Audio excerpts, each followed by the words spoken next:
Hello friends, welcome to teaching Kishan. આજે આપણે ગુજરાતી વ્યાકરણનો સરસ મજાનો મહત્વપૂર્ણ ટોપિક જોઈશું, એ છે વિશેષણ। હવે વિશેષણ કોને કહેવામાં આવે છે? તો કોઈ વસ્તુ કે વ્યક્તિના નામના અર્થની અંદર વધારો કરી આપે એને વિશેષણ કહેવામાં આવે છે। એક્ઝામ્પલ તરીકે વાત કરીએ કે મુકેશ, આ મુકેશ છે, તો જ્યારે હું શબ્દ બોલું છું આ મુકેશ છે, તો આની અંદર કોઈ વિશેષણ રહેલું નથી। પરંતુ જ્યારે હું આમ બોલું છું કે આ હોશિયાર મુકેશ છે અથવા તો આ મુકેશ હોશિયાર છે, તો આની અંદર જે હોશિયાર શબ્દ છે એ એનું વિશેષણ છે। એટલે કે કોઈ વસ્તુ છે એની મેં વિશેષતા બતાવી કે આ મુકેશ તો છે એ વસ્તુ બરાબર છે, પરંતુ આ મુકેશ હોશિયાર છે, એટલે કે મુકેશને મેં હોશિયાર બતાવ્યો, એટલે કે મુકેશની મેં વિશેષતા બતાવી, તો હોશિયારને શું કહેવામાં આવે છે? તો એને વિશેષણ કહેવામાં આવે છે। તો આઈ હોપ સો વિશેષણ કોને કહેવામાં આવે છે તમને ખ્યાલ આવી ગયો હશે। હજુ હું તમને એક્ઝામ્પલ દ્વારા સમજાવીશ કે કેટલા પ્રકારના વિશેષણ હોય છે, વિશેષણ કોને કહેવામાં આવે છે, બધી વસ્તુ આપણે આજના લેક્ચરમાં સમજીશું। તો શરૂઆત કરીએ છીએ, સરસ મજાનો ટોપિક છે વિશેષણ। તો વિશેષણ એટલે શું? તો નામના અર્થમાં વધારો કરે એને વિશેષણ કહેવામાં આવે છે, અને જે પદના અર્થમાં વધારો કરે છે એ પદને વિશેષ્ય કહેવામાં આવે છે। હવે સૌથી પહેલા તમને એ ખબર હોવી જોઈએ કે વિશેષણ કોને કહેવામાં આવે અને ક્રિયા વિશેષણ કોને કહેવામાં આવે, કારણ કે આગળ આપણે એક ટોપિક જોઈ ગયા ક્રિયા વિશેષણ। તો સૌથી પહેલા તમને ડિફરન્સ ખબર હોવી જોઈએ કે વિશેષણ એટલે શું અને ક્રિયા વિશેષણ એટલે શું। તો સૌથી પહેલા વાત કરીએ ક્રિયા વિશેષણની, તો ક્રિયાના અર્થમાં વધારો કરે એને ક્રિયા વિશેષણ કહેવામાં આવે, અને જે નામના અર્થમાં વધારો કરે એને વિશેષણ કહેવામાં આવે। હવે આ વસ્તુને આપણે એક્ઝામ્પલ દ્વારા સમજીએ।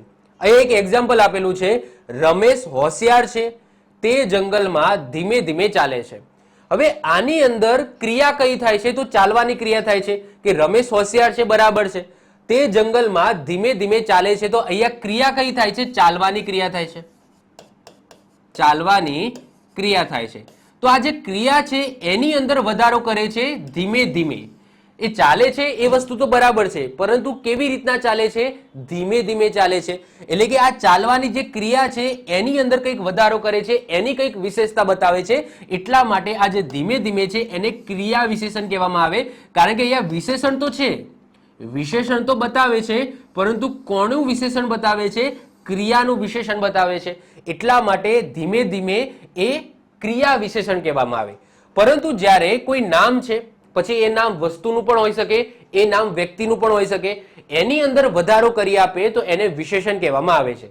જેમ કે રમેશ હોશિયાર છે, તો આ હોશિયાર છે એ શબ્દ કોના માટે યુઝ કરેલો છે? રમેશ માટે યુઝ કરેલો છે। હું સિમ્પલ પણ કહી શકતો હતો કે આ રમેશ છે, પરંતુ રમેશની મેં અહીંયા વિશેષતા બતાવી છે કે રમેશ તો બરાબર છે, પરંતુ રમેશ કેવો છે? રમેશ હોશિયાર છે, તો આ રમેશની અંદર વિશેષતા બતાવી, તો આ જે હોશિયાર છે એને શું કહેવામાં આવે?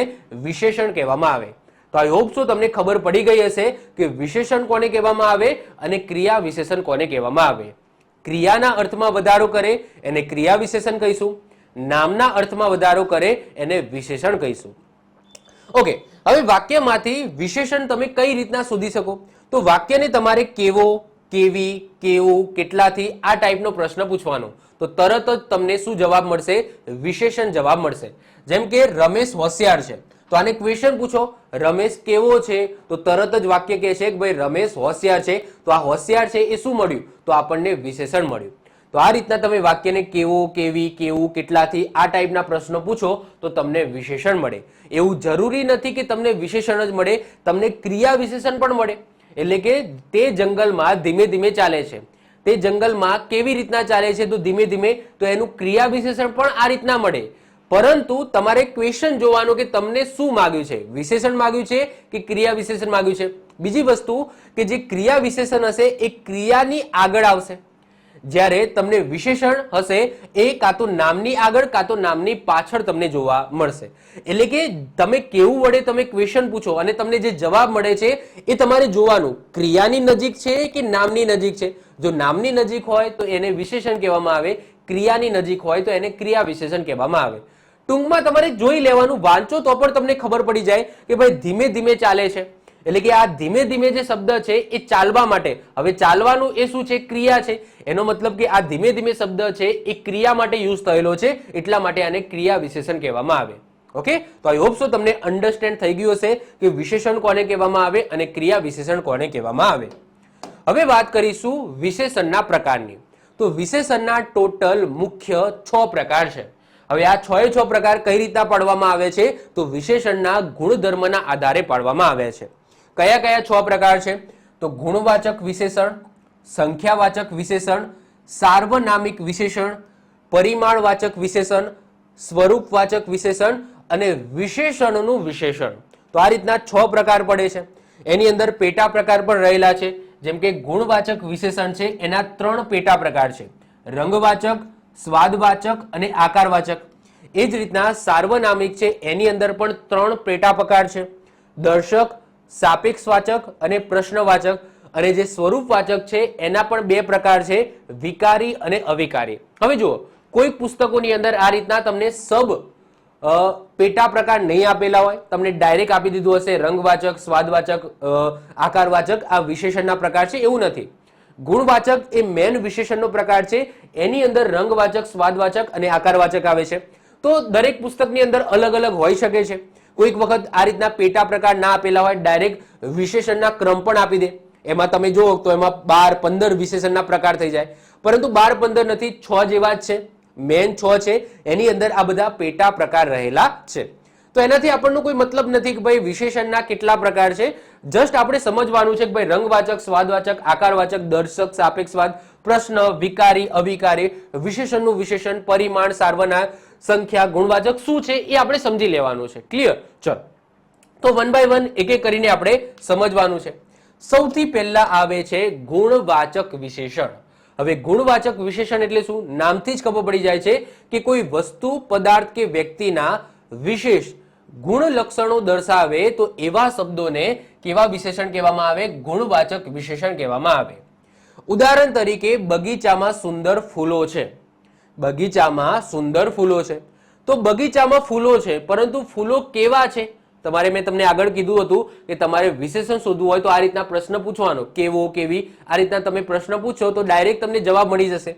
બગીચામાં ફૂલો કેવા છે? તો સુંદર છે. તો આ એનું ગુણ બતાવ્યું. આ ફૂલોનું શું બતાવ્યું? ગુણ બતાવ્યું કે ફૂલો એ સુંદર છે. તે દયાળુ રાજા છે. તે રાજા છે, પરંતુ રાજા કેવો છે?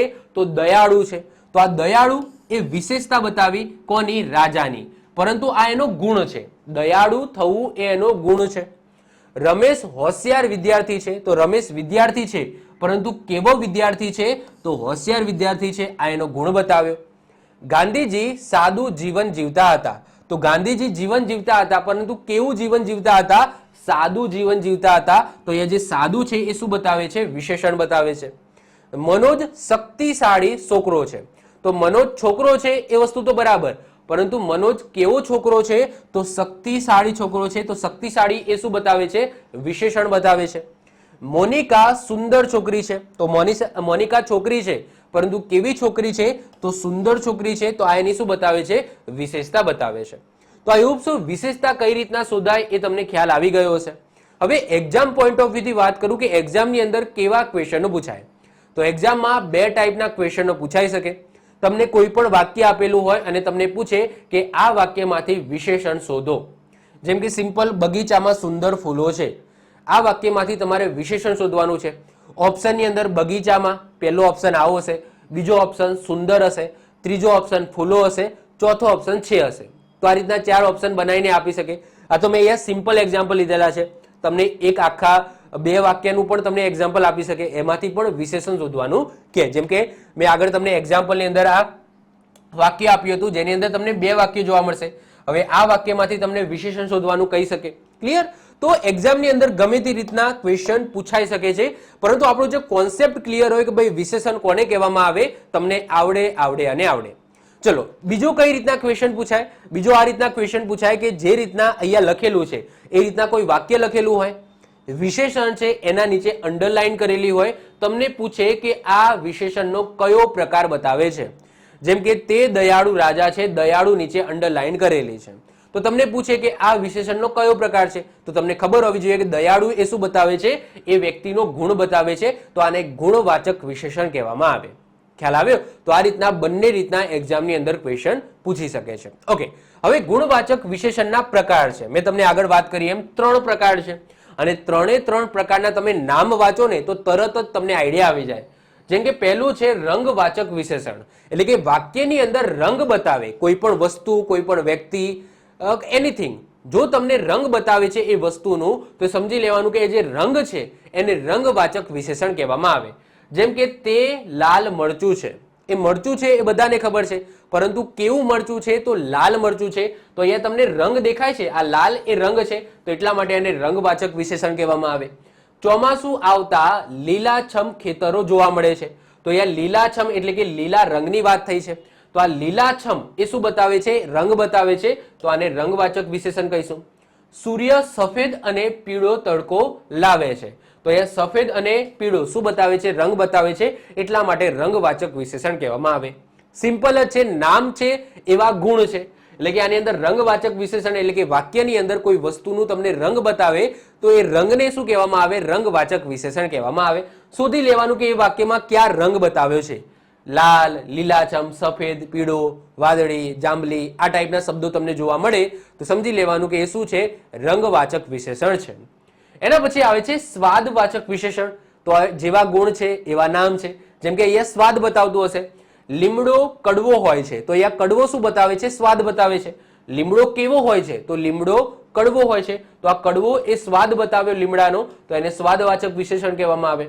ગોળ વિના મોળો કંસાર, મોળો એટલે કે એની અંદર કંઈ હોય જ નહીં. મોળો કંસાર એટલે શું? કે એમાં કંઈક ગળપણ હોય જ નહીં, એને આપણે મોડું કહીશું. તો આ મોડું શું બતાવે છે? સ્વાદ બતાવે છે કે આ કંસાર છે એનો સ્વાદ કેવો છે? મોળો. ગોળ વિના મોળો કંસાર, તો મોળો એ સ્વાદ બતાવે છે, તો આને સ્વાદવાચક વિશેષણ કહીશું. તેને સ્વાદિષ્ટ ભોજન બનાવ્યું હતું, તો અહીંયા શેની વાત થાય છે?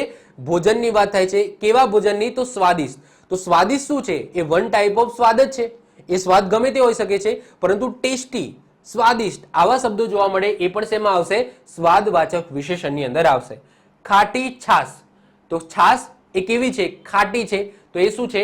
તો એને સ્વાદ બતાવે છે કે ભાઈ છાશ કેવી છે? ખાટી છે, તો એને પણ શું કહીશું? સ્વાદવાચક વિશેષણ કહીશું. ક્લિયર? તો તમને આઈડિયા આવી ગયો હશે.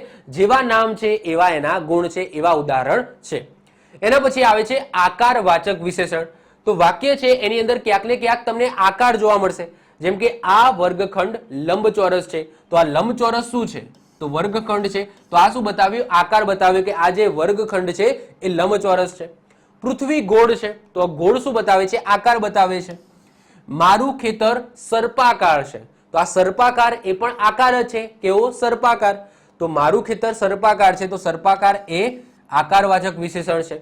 વાંદરાની પૂંછડી લાંબી હોય છે, તો લાંબી એ પણ આકાર જ છે. જો લાંબી, ટૂંકી એ માપ નથી, અહીંયા આકાર બતાવે છે. મતલબ કે કોઈ વસ્તુનો આકાર છે. આ લાંબી એ વસ્તુનો આકાર બતાવે છે. હા, તમે લાંબીનો અર્થ કોઈ આ રીતના યુઝ કરો, જેમ કે આ રાત લાંબી છે, આ રાત લાંબી છે, તો એ વખતે આ આકાર નથી.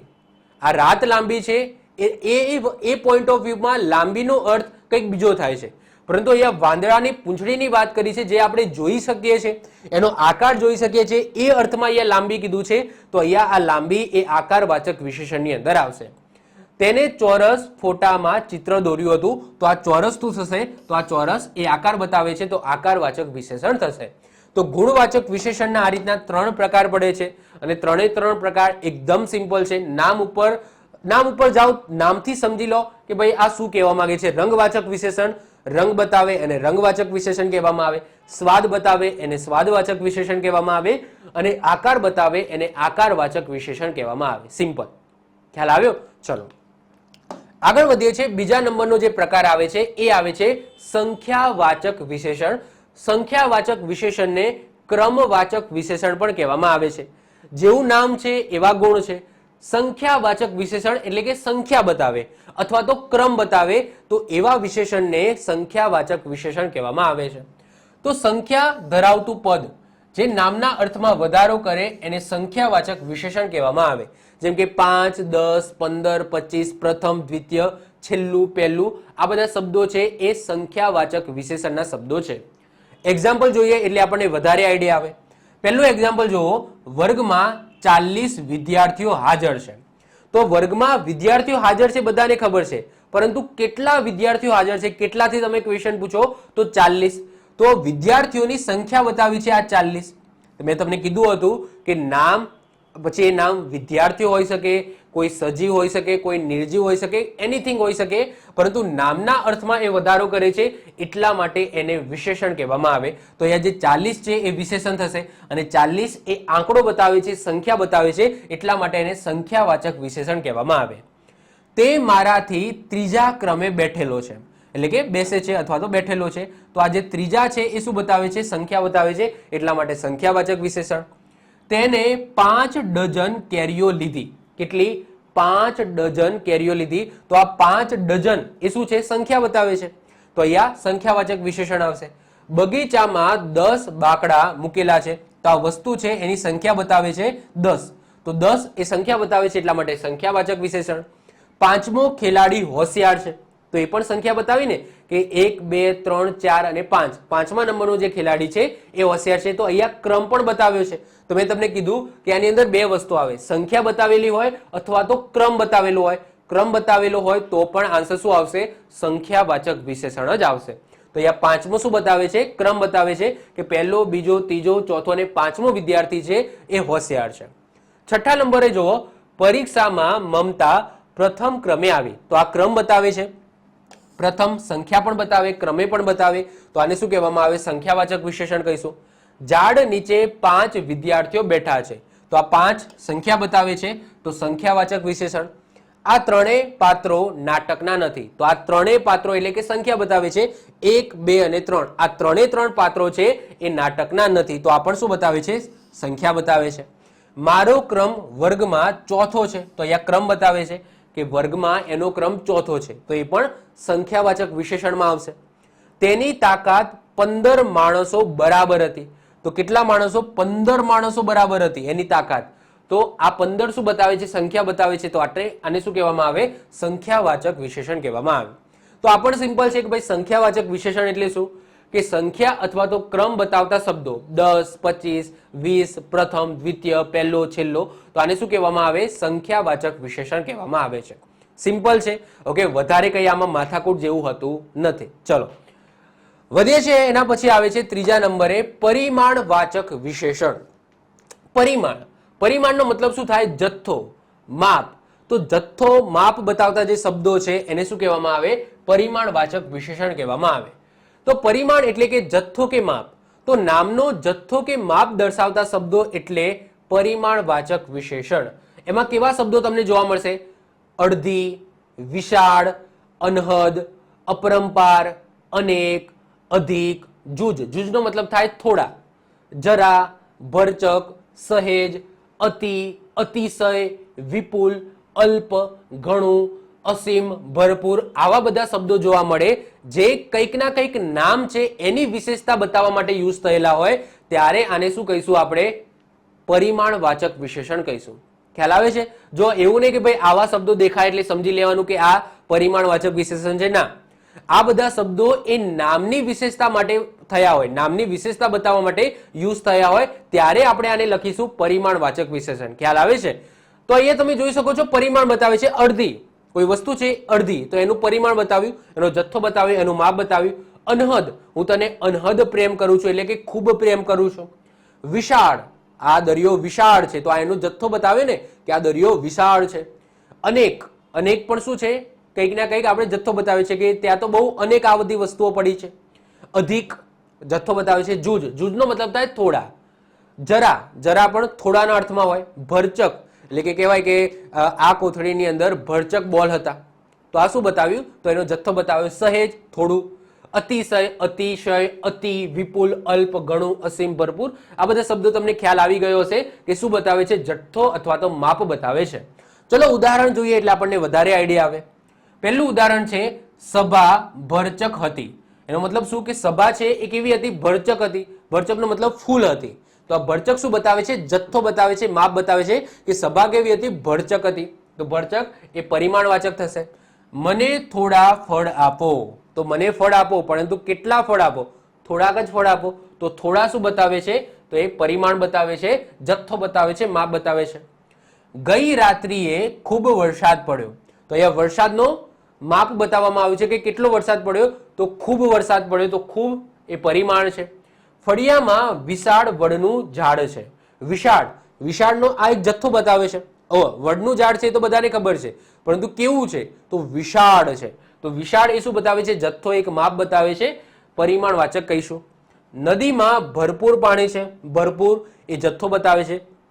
રાજાના ખજાનામાં અઢળક સોનું છે, તો અઢળક એ પણ શું બતાવે છે? જથ્થો બતાવે છે કે ઘણું બધું સોનું છે. થોડું પાણી આપો, તો થોડું શું બતાવે છે? માપ બતાવે છે કે ભાઈ મને થોડું જ પાણી આપો. અતિશય ગરમી પડે છે, તો અતિશય એટલે કે ખૂબ ગરમી પડે છે, તો અતિશય એ પણ પરિમાણ બતાવે છે. દુકાનમાં ફટાકડાનો વિપુલ જથ્થો પડ્યો છે, વિપુલ એટલે વધારે, ખૂબ, તો દુકાનમાં ફટાકડાનો વિપુલ જથ્થો પડ્યો છે, તો વિપુલ શું બતાવે છે? પરિમાણ બતાવે છે. સમસ્ત સૃષ્ટિ વરસાદથી તરબતર થઈ ગઈ. સમસ્તનો મતલબ શું થાય? સંપૂર્ણ. તો સંપૂર્ણ પણ એક શું છે? એક માપ છે, એક પરિમાણ જ બતાવે છે, એક જથ્થો જ બતાવે છે ને, કે સમસ્ત એટલે કે બધી, આખી પૃથ્વી, સમસ્ત સૃષ્ટિ વરસાદથી તરબતર થઈ ગઈ. સભામાં અસંખ્ય લોકો ભેગા થયા હતા. અસંખ્ય એ પણ જથ્થો બતાવે છે, ખૂબ, અસંખ્ય લોકો ભેગા થયા હતા. ટ્રેન પહોંચવામાં થોડી વાર હતી, તો થોડી વાર હતી, તો થોડી એ શું બતાવે છે? તો પરિમાણ બતાવે છે. તો પરિમાણવાચક વિશેષણની અંદર શું હશે? આવા શબ્દો હશે તમને: અડધી, વિશાળ, અનહદ, અપરંપાર. ક્યાંક ને ક્યાંક માપ બતાવતા હશે, ક્યાંક ને ક્યાંક જથ્થો બતાવતા હશે. તો સમજી લેવાનું કે એ શું બતાવે છે? તો એ પરિમાણ બતાવે છે. તો આને શું કહીશું આપણે? પરિમાણવાચક વિશેષણ કહીશું. આઈ હોપ સો તમને ખ્યાલ આવ્યો હશે. તો ચોથા નંબરનો વિશેષણનો પ્રકાર આવે છે, એ આવે છે સાર્વનામિક વિશેષણ. હવે સાર્વનામિક વિશેષણ એટલે શું? તો જો આની અંદર ક્યાંક ને ક્યાંક સર્વનામ છુપાયેલો છે શબ્દ. તો યસ, સર્વનામમાં આવતું પદ નામના અર્થમાં વધારો કરે ત્યારે સાર્વનામિક વિશેષણ બને છે. ફરીથી રિપીટ કરું છું, સર્વનામમાં આવતું પદ નામના અર્થમાં જો વધારો કરે તો એને સાર્વનામિક વિશેષણ કહેવામાં આવે છે. હવે સૌથી પહેલા તો તમને એ ખબર હોવી જોઈએ કે સર્વનામ કોને કહેવામાં આવે છે. તો જો કોઈ શબ્દ છે, કોઈ નામ છે, એને તમે ટૂંકું કરીને બોલો, એને સર્વનામ કહેવામાં આવે. જેમ કે એક્ઝામ્પલ તરીકે વાત કરીએ કે સામે મારો એક ફ્રેન્ડ છે જેનું નામ તેજસ છે, તો હું એને એમ બોલાવું કે તેજસ તું મારી ચોપડી આપ. તેજસ મારા સામે જ ઊભો છે અને હું એને એમ કહું છું કે તેજસ મારી ચોપડી આપ. હવે આ વાક્ય કેટલું લાંબુ થઈ જાય, પરંતુ હું ડાયરેક્ટ આમ ના બોલી શકું કે તું મને મારી ચોપડી આપ, તું મને મારી ચોપડી આપ. એટલે કે તેજસની જગ્યાએ મેં શું યુઝ કર્યું? તું યુઝ કર્યું. તો આ તું છે એ શું છે? સર્વનામ છે. તો સર્વનામ એટલે શું? કે જો જેમ કે પ્રથમ પુરુષ, દ્વિતીય પુરુષ, તૃતીય પુરુષ, આ રીતના 3 પ્રકારના આવે છે. જેમ કે જે વ્યક્તિ બોલતો હોય એને પ્રથમ પુરુષ કહેવામાં આવે, જે વ્યક્તિ સાંભળે એને દ્વિતીય પુરુષ કહેવામાં આવે, અને જેની વાત ચાલતી હોય એને ત્રીજો પુરુષ કહેવામાં આવે. તો આઈ હોપ સો સર્વનામનો વિડીયો છે એ તમે જોઈ લીધો હશે. ન જોયો હોય તો સર્વનામ કોને કહેવામાં આવે છે, કયા કયા પ્રકારના સર્વનામ હોય છે, એ વિડીયો તમે જોઈ લેજો, એટલે તમને આઈડિયા આવી જશે. તો એ રીતના સર્વનામ છે, આ સર્વનામમાં આવતું જે પદ છે એની અંદર વધારો કરતું જે વિશેષણ છે એને શું કહેવામાં આવે? સાર્વનામિક વિશેષણ કહેવામાં આવે છે.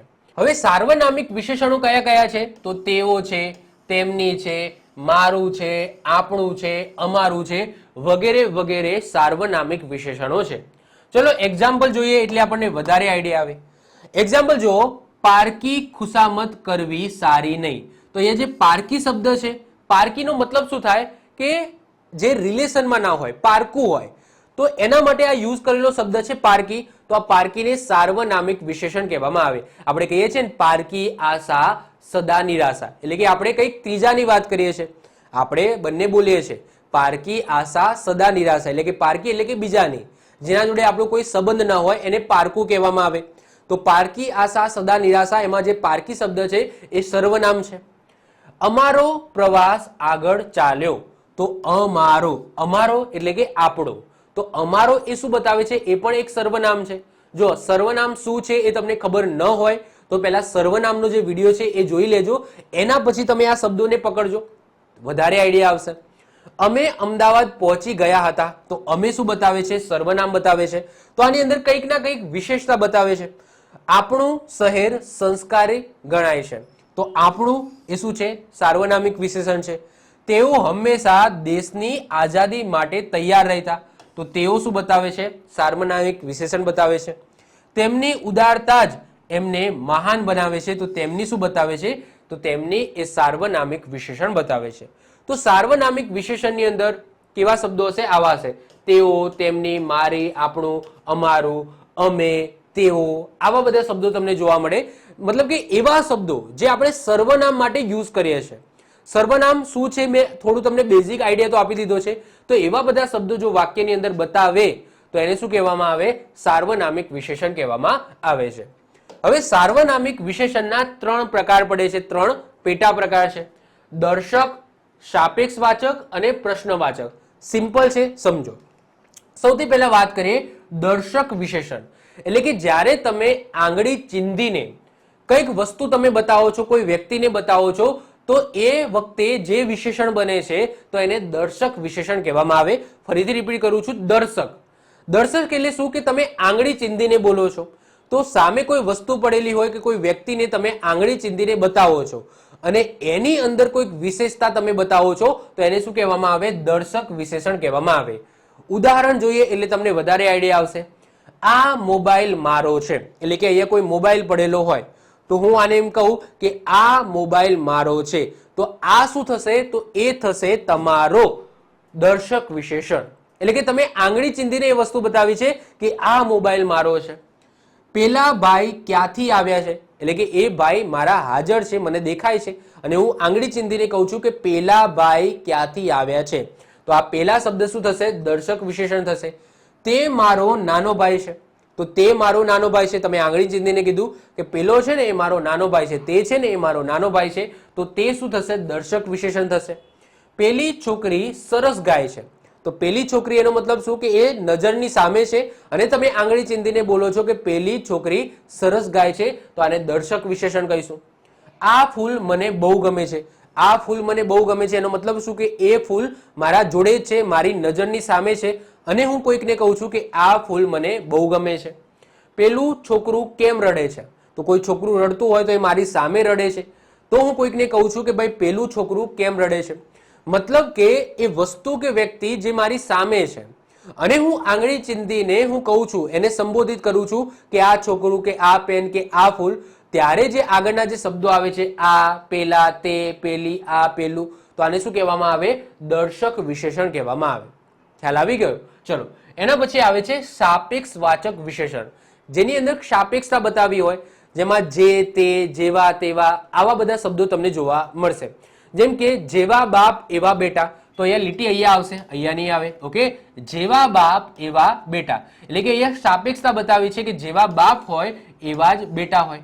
તો અહીંયા શું બતાવ્યું છે? સાપેક્ષ વાત તમને જોવા મળે છે. જેવું વાવો તેવું લણો, તો અહીંયા તેવું અહીંયા આવશે, નોટ અહીંયા.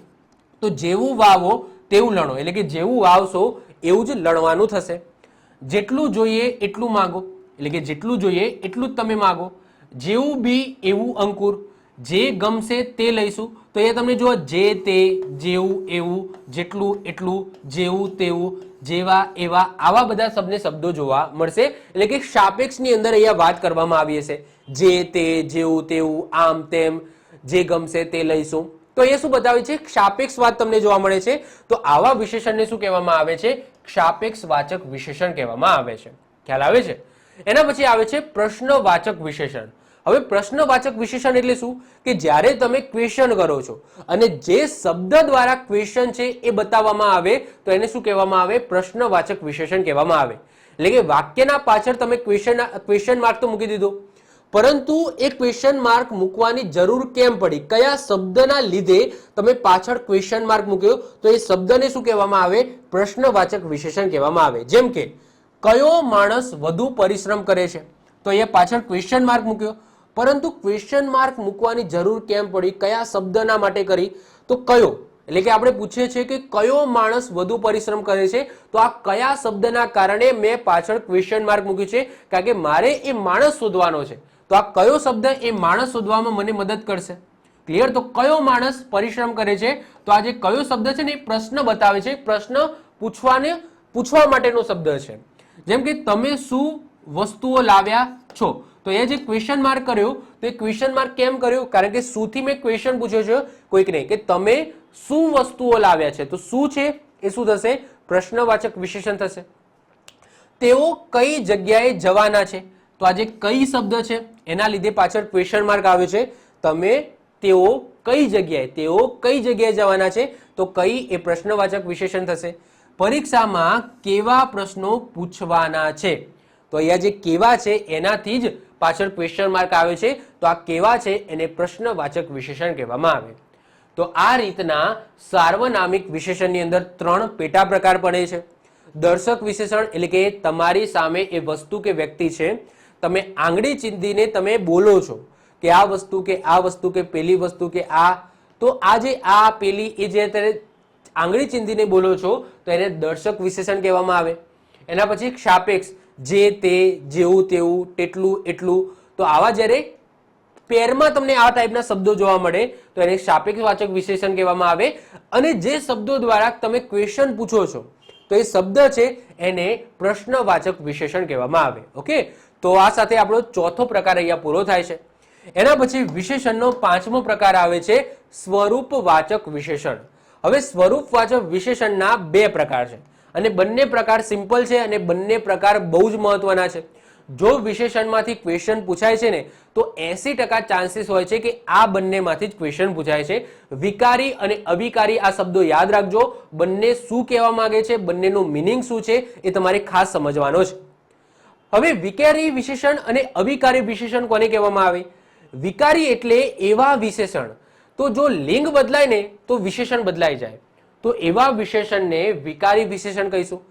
અવિકારી એટલે શું કે લિંગ બદલાય તો પણ વિશેષણ બદલાય નહીં, વિશેષણ એમનું એમ જ રહે, તો એને અવિકારી વિશેષણ કહેવામાં આવે. ખ્યાલ આવ્યો? ના આવ્યો ટેન્શન ના લેશો, ઉદાહરણ દ્વારા સમજાવું છું. ફરીથી પહેલા ડેફિનેશન ફરીથી રિપીટ કરી દઉં છું કે લિંગની સાથે, લિંગ એટલે શું કે છોકરો, છોકરી, પછી નપુંસકલિંગ, તો એની સાથે વિશેષણ ચેન્જ થતું રહે. વિશેષણ એક જ હોય પરંતુ લિંગની સાથે ચેન્જ થતું રહે તો એને વિકારી વિશેષણ કહીશું આપણે. પરંતુ લિંગ બદલાય તો પણ વિશેષણ બદલાય નહીં, એમનું એમ જે સ્વરૂપ પુલ્લિંગમાં હતું એવું ને એવું સ્વરૂપ સ્ત્રીલિંગમાં અને એવું ને એવું સ્વરૂપ નપુંસકલિંગમાં દેખાય તો આપણે સમજી લેવાનું કે એ અવિકારી વિશેષણ છે. એક્ઝામ્પલ તરીકે સમજીએ કે અહીંયા ડાયો છોકરો છે, ડાયો છોકરો છે. હવે મારે છોકરીને ડાઈ કેવું હોય તો મારે ડાઈ કરી દેવું પડે. અહીંયા ડાયો ચાલે, ડાયો છોકરી એવું ચાલે? ના ચાલે. એવું હું બોલી શકું ડાયો છોકરી? ના. તો જો ડાયો આ વિશેષણ સેમ જ છે, ડાયો, ડાઈ, ડાયું, ડાયા. પરંતુ જે રીતના લિંગ બદલાય છે કે છોકરો, છોકરી, છોકરું અને છોકરા, એ રીતના આ જે વિશેષણ છે એનો પણ પ્રકાર બદલાઈ જાય છે. છોકરો છે તો મારે ડાયો કહેવું પડ્યું, છોકરી છે તો મારે ડાહી કહેવું પડ્યું, છોકરું છે તો મારે ડાહ્યું કહેવું પડ્યું અને છોકરા છે તો મારે ડાહ્યા કહેવા પડે. એટલે કે જે રીતના લિંગ બદલાયું, છોકરા, છોકરો, છોકરી, છોકરું, છોકરા, જે રીતના લિંગ બદલાયું એ રીતના વિશેષણ છે એ વિશેષણ પણ બદલાઈ ગયું. વિશેષણ છે એક જ, ડાયો, આ એક જ વિશેષણ છે પરંતુ લિંગ સાથે એનું પ્રકાર બદલાઈ જાય છે. અહીંયા મારે ડાહ્યો લખવું પડે છે, અહીંયા ડાહી લખવું પડે છે, અહીંયા ડાહ્યું લખવું પડે છે અને અહીંયા ડાહ્યા લખવું પડે છે. એ જ રીતના હું તમને એક બીજું એક્ઝામ્પલ આપું. ડુંગર, તો ડુંગર સામે હું શું લખીશ? મોટો લખીશ. પરંતુ નદી આવી જાય તો મારે ત્યાં મોટી લખવી પડે, મોટો નદી એવું લખી શકું? ના. આ વિશેષણનો એક જ પ્રકાર છે, મોટો, મોટી, મોટું અને મોટા. વિશેષણનો પ્રકાર એક જ છે પરંતુ મારે અલગ અલગ ફોર્મમાં લખવું પડે છે. કેમ? કારણ કે અહીંયા જે લિંગ છે એ ધીમે ધીમે બદલાય છે. જેમ કે ડુંગર હોય તો મારે મોટો લખવો પડે, નદી હોય તો મારે મોટી લખવી પડે કારણ કે નદી એ સ્ત્રીલિંગમાં આવશે, ડુંગર એ પુલ્લિંગની અંદર આવશે. વૃક્ષ, મોટું, વૃક્ષ એ નપુંસકલિંગમાં આવશે, સ્ત્રીલિંગ પુલ્લિંગમાં નહીં આવે, એટલા માટે મારે અહીંયા મોટું લખવું પડે. માણસ, તો માણસમાં મારે મોટા લખવું પડે. માણસ કેવા? તો માણસ મોટા. તો અહીંયા માણસ જ્યારે બોલો છો ને ત્યારે બહુવચન આવે છે. માણસ એ એક વચનમાં ના હોય, માણસ એ બહુવચનમાં હોય તો અહીંયા મારે મોટા લખવું પડે છે. ખ્યાલ આવે છે? તો આઈ હોપ સો તમે ખ્યાલ આવી ગયો છે. તો વિકારી વિશેષણ એટલે શું કે જ્યારે પણ લિંગ બદલાય એની સાથે સાથે એનું જે વિશેષણ છે એનું પણ ફોર્મ બદલાય તો એને વિકારી વિશેષણ કહેવામાં આવે. જ્યારે અવિકારી વિશેષણ એટલે શું કે લિંગ બદલાય તો પણ વિશેષણ બદલાય નહીં તો એને અવિકારી વિશેષણ કહેવામાં આવે. જેમ કે અહીંયા હોશિયાર છે, આ હોશિયાર એ વિશેષણ છે. હવે હોશિયાર છોકરો લખો, હોશિયાર છોકરી લખો, હોશિયાર છોકરું લખો કે હોશિયાર છોકરા લખો, બધામાં ચાલે. આ જે હોશિયાર શબ્દ છે એ બદલાયો? ના બદલાયો. ભલે અહીંયા લિંગ બદલાયું પરંતુ જે વિશેષણ છે એ એમનું એમ જ રહ્યું, તો આને અવિકારી વિશેષણ કહેવામાં આવે. આના બીજા તમે એક્ઝામ્પલ જોઈ શકો છો. સુંદર, તો સુંદર છોકરો, સુંદર છોકરી, સુંદર છોકરું, સુંદર છોકરા. ઓકે, તો સુંદર બધામાં ચાલે. એ જ રીતના 5 છે. પછી આ રીતના કોઈ પ્રામાણિક હોય, પ્રામાણિક છોકરો, પ્રામાણિક છોકરી, પ્રામાણિક છોકરું, પ્રામાણિક છોકરા. ઓકે, તો તમે જોશો કે લિંગ બદલાય છે તો પણ આગળનું જે વિશેષણ છે એ બદલાતું નથી, સેમ ટુ સેમ રહે છે. તો આને શું કહેવામાં આવે? અવિકારી વિશેષણ કહેવામાં આવે.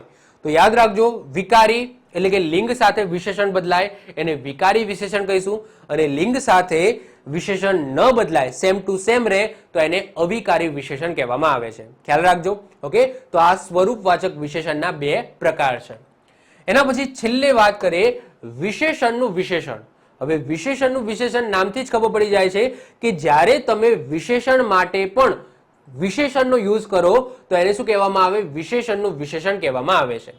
જેમ કે તે ઘણો દાની વ્યક્તિ છે, તો એ વ્યક્તિ કેવો છે? તો દાની છે. તો આ દાની શું બતાવે છે? વિશેષણ બતાવે છે. દાની શું બતાવે છે? વિશેષણ બતાવે છે કે એ વ્યક્તિ છે કેવો છે? તો દાની છે. તો દાની શું છે? વિશેષણ છે. હવે આ દાની પણ કેટલો દાની છે? તો ઘણો દાની છે. તો આ ઘણો એ પણ શું બતાવે છે? વિશેષણ બતાવે છે. તો આ દાની વિશેષણ માટે પણ આ વિશેષણનો ઉપયોગ કર્યો. તો આ ઘણો દાની, તો આને શું કહેવામાં આવે? વિશેષણનું વિશેષણ કહેવામાં આવે. તો આ ઘણો શું થશે? ઘણાને વિશેષણનું વિશેષણ કહીશું. તો આ દાની વિશેષણ છે. આ વિશેષણનું પણ મેં વિશેષણ બતાવ્યું છે કે દાની તો બરાબર, પરંતુ કેટલો દાની? થોડો દાની, ઘણો દાની. તો આ ઘણો એ પણ વિશેષણ છે. તો આપણે 2 વિશેષણનો અહીંયા યુઝ કર્યો છે, એટલે કે આ વિશેષણ માટે પણ મેં અહીંયા વિશેષણ લખ્યું છે. તો આને શું કહેવામાં આવે? વિશેષણનું વિશેષણ કહેવામાં આવે. તે મોટામાં મોટો દેશ છે, તો એ દેશ છે, તો એ દેશ કેવો છે? તો એ દેશ મોટો છે. તો આ મોટો એ વિશેષણ છે, પરંતુ કેટલો મોટો છે? તો મોટામાં મોટો છે. તો આ મોટામાં એ વિશેષણનું પણ વિશેષણ છે. ત્યાં ઘણા રંગબેરંગી ફૂલો છે, તો ત્યાં ફૂલો છે, પરંતુ કેવા ફૂલો છે? તો રંગબેરંગી ફૂલો છે. તો રંગબેરંગી એ વિશેષણ છે. કેવા ફૂલો છે? રંગબેરંગી, તો એ વિશેષણ છે. પરંતુ અહીંયા ઘણા, કેટલા? તો કેટલા રંગબેરંગી ફૂલો છે? તો ઘણા. તો આ વિશેષણનું પણ વિશેષણ બતાવ્યું છે. નદીમાં ખૂબ ઠંડુ પાણી છે, તો નદીમાં પાણી છે, પરંતુ નદીમાં પાણી કેવું છે? ઠંડુ છે. તો આ એનું વિશેષણ બતાવ્યું છે કે નદીમાં ઠંડુ પાણી છે, પરંતુ કેટલું? તો ખૂબ. એટલે કે ઠંડુ છે એનું પણ વિશેષણ બતાવ્યું છે. ઠંડુ તો બરાબર, પરંતુ કેટલું પાણી છે? તો ખૂબ પાણી છે, ખૂબ ઠંડુ છે. તો આ ખૂબ શું બતાવે છે? વિશેષણનું પણ વિશેષણ બતાવે છે.